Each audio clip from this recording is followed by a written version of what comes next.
Good morning. My name is Stephanie, and I have been asked to come here today to talk about my experiences as an immigrant and becoming a citizen here in the US. When I was in my late 20s, about 26-ish, I married a GI. I was born and raised in England, and I married a GI, and we moved to the States. And to be honest with you, when I first moved here, my expectation was that it would be no big deal. I've seen movies and television shows, and I thought we were pretty much the same. But when I first moved to America, we lived in California, and the culture shock was incredible and something I was truly not prepared for. As I said, I was in my late 20s, and I had been working, and I'd been working in the newspaper industry in the UK for a long time. And then when we came here to the States, I had to adjust to life. When I left England, I had to pretty much leave everything I owned behind. Nothing electrical was worth bringing with me because it was a different current system. I don't quite know what it's called. But so everything electrical was left behind. So I literally came with clothes and makeup. And one of the first things I had to do when I came to this country was we were living in temporary accommodations that the military provided for us, and then we were given a house. And I had to go grocery shopping. So, late 20s, that shouldn't be that difficult. So I set off with my list of instructions to go to the grocery store. First of all, remember, in England, we drive on the other side of the vehicle, on the other side of the road. So for me, I suddenly had to switch sides in the car, and everything was backwards for me. In England, you merge onto what we call the motorway, what you call the freeway, and we had to merge from the left-hand side onto the freeway. Here, you're merging the other way around. So it was just, even driving was confusing. But I was on the military base, the speed limit was 20 miles an hour. I didn't think it would be that difficult.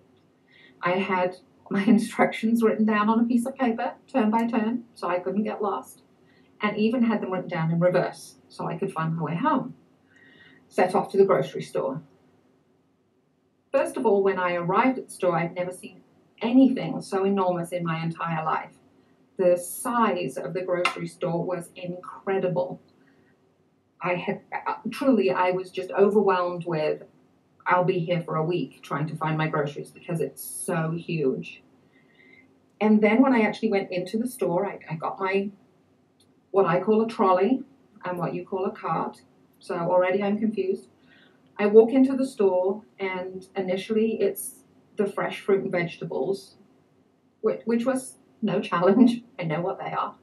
But then when I actually got to the processed foods and the packaged items, I didn't recognize any of the name brands. All of the name brands were very different. And there were lots of products. I had no idea what they were, several of which I decided to buy just so I could try because I couldn't believe people did those things. And I ended up having to read everything because I didn't know what anything was. So I pretty much spent hours in the grocery store reading all these things. The other thing that was very interesting was, and maybe it's because it's military, but there were arrows on the floor directing which way you were supposed to walk.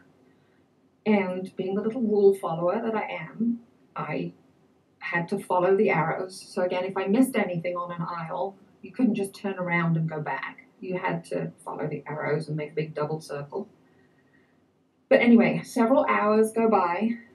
And remember, I have moved to the country with nothing. So I have to buy everything to stock a kitchen, from spices and salts to fresh foods to everything. Cleaning products.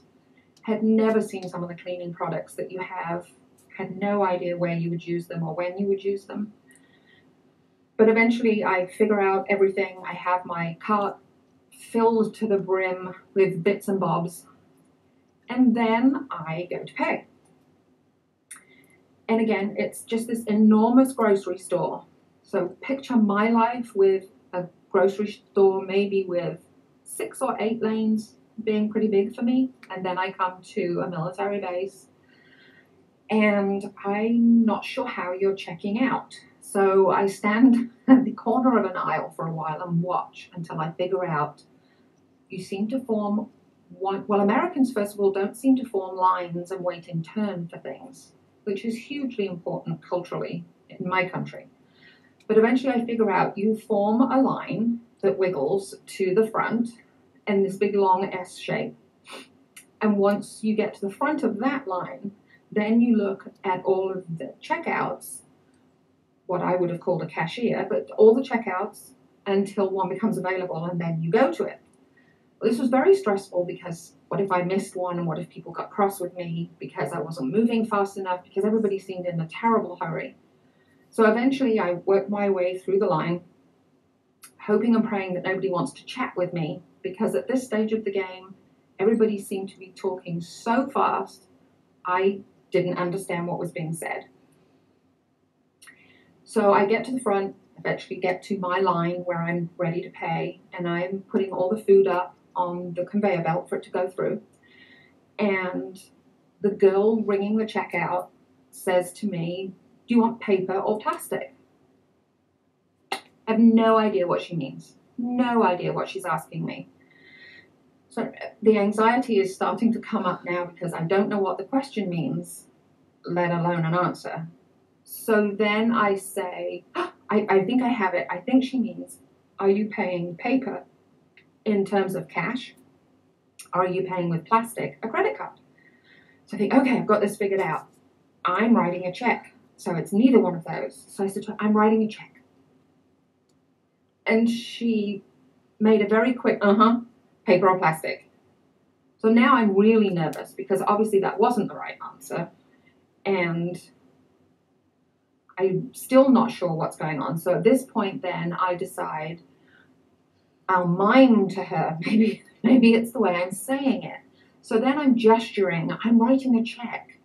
And she still just completely disregards me and says paper or plastic. So now I'm completely flummoxed. I'm by myself and I don't know what the answer is. So I say, surprise me. And with that, she gave me plastic bags. And then I realized what she'd meant. That, oh no, they were paper bags, the big brown ones, because I'd never seen those before either, except on the movies. So now we're going through, I write my check, I pay for the goods. And as I'm writing the check, I notice at the end of the checkout is a little old man. And he is putting my groceries into a brown bag. And I'm suddenly horrified because why is he putting my groceries in a bag? And I suddenly decide that he has obviously been the customer before me, has got his groceries, and now doesn't realize they're not his groceries anymore, they're my groceries. And so I slide to the end of the aisle to tell him that he's made this terrible mistake and that he's actually packing up my groceries now by mistake. And I'm very sorry, but he needs to put them back on the conveyor because they're mine. Not realizing that he's bagging the groceries for me. So I go down to try and explain this to him, and I'm all pink and sweaty now because I'm embarrassed and I'm uncomfortable. And I feel sorry for him, thinking that he's confused and misunderstood.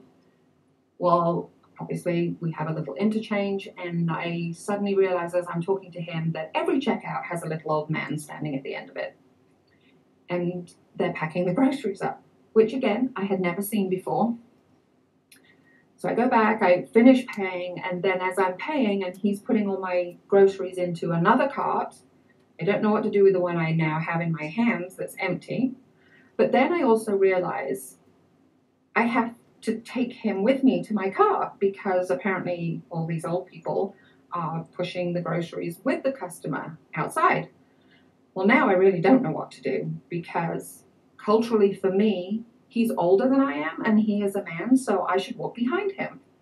But if I do that, how will he know where my car is? Well, I know where my car is because I wrote it down on a piece of paper because I was nervous. And so if I walk in front to show him where the car is, I'm being horribly disrespectful because he'll be behind me. But then if I walk equally paced with him, so I can kind of direct us towards the car, he'll want to talk to me and I won't understand what he's saying, and then I'll be nervous again. So now I'm completely fretful. I have no idea how I'm going to get to my car now without making a complete buffoon out of myself. So I kind of trot at the side of him, a little above, a little behind, a little to the side, trying really hard to avoid conversation. It's the silliest thing you've ever seen. We get to my car, he starts to unload the groceries into my car, and then I'm again suddenly struck by the horror of, should I tip him? I know Americans do this thing called tipping that isn't very common in England, but oh gosh, how do I know how much to give him? And I don't have any cash because I wrote a check. So now I'm super embarrassed. I just wished he'd hurry up and get the groceries in. I don't know if I'm supposed to help him or not, if I'm encroaching on his job. And so eventually we get the car filled with all my groceries. I get into the car, he takes off, and I lay down on the front seat and just sob. I'm mortified with embarrassment. It's been the most stressful few hours on all of that for a few groceries. Thank you.